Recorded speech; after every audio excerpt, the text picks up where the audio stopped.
For years, they worked side by side with American soldiers in Afghanistan, some as translators and guides, others helping to get intel.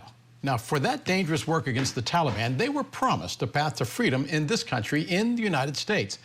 But new policies under the Trump administration have closed that door, some would say slammed it shut. More than 1,300 people are stuck in limbo at a camp known as Camp Al-Sassieh in Qatar. They can't come to this country, and they can't go back to Afghanistan, where many of them fear they will be killed. Sean Van Diver is the president and board chairman of AfghanEvac.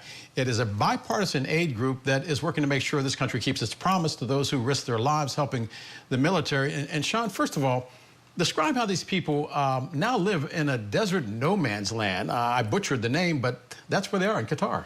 That's right. They're at Camp Al-Sassieh in Doha, Qatar. Look, they're living on a place that was purpose-built for their needs, right? They're living on a place that was built to act as a temporary stop in their journey from Afghanistan to the American dream. Keyword being temporary. Exactly, that's right. It's supposed to be temporary. They've been there for 10 months now, and that's too long. We made a promise to them. Those folks arrived sometime between December and January, and they were supposed to continue their journeys here to the United States. They've all been referred into a program, the United States Refugee Admissions Program, by somebody in the United States because they stood up for the idea of America.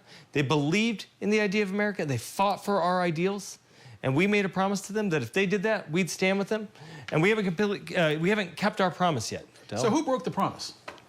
Well, look, the Biden administration broke the promise by not getting them here fast enough. The Trump administration broke the promise by stopping all refugee admissions on day one of the administration. They shut down all refugee movement. And then just last week, they released a refugee number in a presidential determination that said they're only going to have 7,500, but they said it's going to be focused on Afrikaners. They didn't even mention Afghans. So you're saying that after all of this hoopla that we went through, after the evacuation of Afghanistan, and everybody said, we've got to get them out, we've got to help them. These are people that saved our lives. A lot of soldiers came forth and said, these people saved our lives, got us valuable intel. You're saying right now that the government is betrayal too strong of a word? No, betrayal is not too strong of a word. In fact, we know that the administration initially wanted to send them all back, and they've tried a couple times to repatriate them. But that's not going to fly. That's not going to fly for the veterans community. That's not going to fly for all of the military community that served there or just might even serve in the future, right? These folks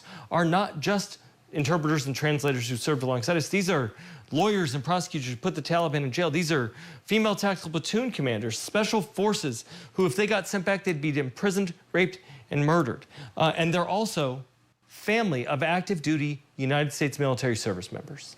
So we're not just talking about the people that worked on the front lines. We're talking about their families as well. And you have no doubt, if they are sent back to Afghanistan, they will be killed. I have no doubt. And what's worse, Odell, is that the bulk of the people at that camp are women and children. More than half are women, more than half are children. You worked Capitol Hill today. What'd you find out? We sure did. Look, for the last 10 months, AfghanEvac has been working with these service members and trying to get the Department of War, the Department of State, the Department of Homeland Security, and the White House to meet with these service members who have family stuck. One of the guys that we had has family stuck at Camp Al-Sassieh.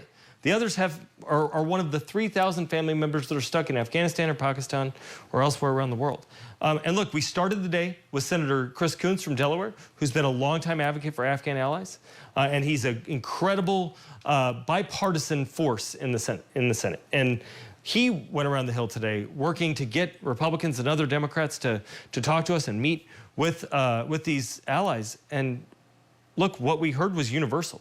We met with Senator Blackburn. We met with Senator Tillis' staff. We met with Congressman Peters, was our second meeting of the day. We met with House Judiciary Committee, Senate Foreign Relations Committee, a litany of Democrats and Republicans, and we're going back tomorrow. But to a person, what we heard was that they want to support these families. They want to figure out a way to get this done. But look, Odell, the truth is that Congress isn't the problem on this. Yes, they could pass the Afghan Adjustment Act and make a lot of this go away. Yes, they could pass the Enduring Welcome Act and restart relocation operations. But as ever, the problem is the administration. They've ignored the requests for meetings with these folks. They've ignored the information we sent them before they took office about how much nuance they needed to include in their executive orders. Otherwise, this would happen. They've ignored every outreach that we've made. And look, I'm here to say to Stephen Miller, if you, look, we've been trying to get a hold of you.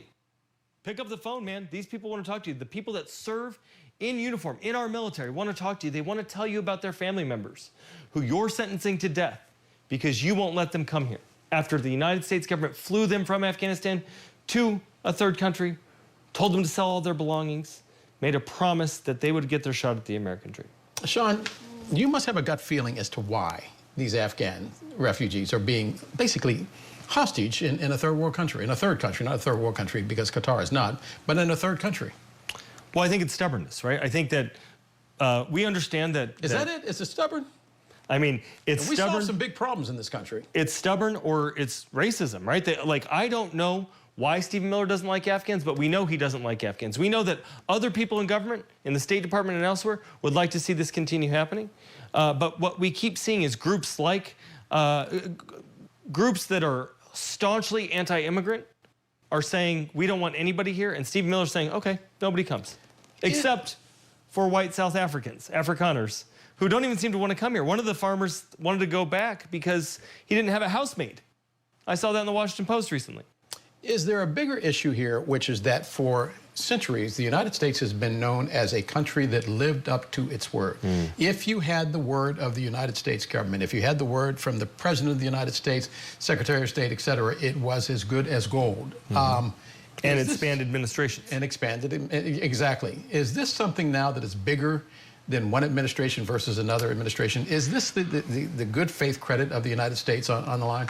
You're absolutely correct, Odell. And look, the truth is that how are we ever going to recruit another intelligence asset? How are we ever going to recruit another locally employed staff? How are we ever going to recruit another interpreter if people look around and see what we've done to Afghans? For the first time in our history, through Enduring Welcome, the safest, most secure legal immigration pathway, we were answering the call for our wartime allies. We were meeting the moment. And on day one, they shut this whole thing down. And they've had lots of opportunities to bring it back online. And they keep refusing. They keep finding new ways to get in the way. They keep finding new ways to under-resource this effort that so many veterans and military families care about. And not just veterans and military families. 90% of the American public care about this. And look, you're exactly right. When a United States government official makes a commitment, we got to follow through on that commitment. Now, you can change policy afterward, but you can't change the commitment. You have to follow through on those commitments. Are our allies watching this? All of our allies are watching this. All of our adversaries are watching this too. And that's the scarier thing, right? How are we going to compete when bad actors, China, Russia, et cetera, are saying that the United States' word is worth nothing? Sean Van Diver, AfghanEvac. Sean, thanks very much. Thanks so much, Odell. You got it.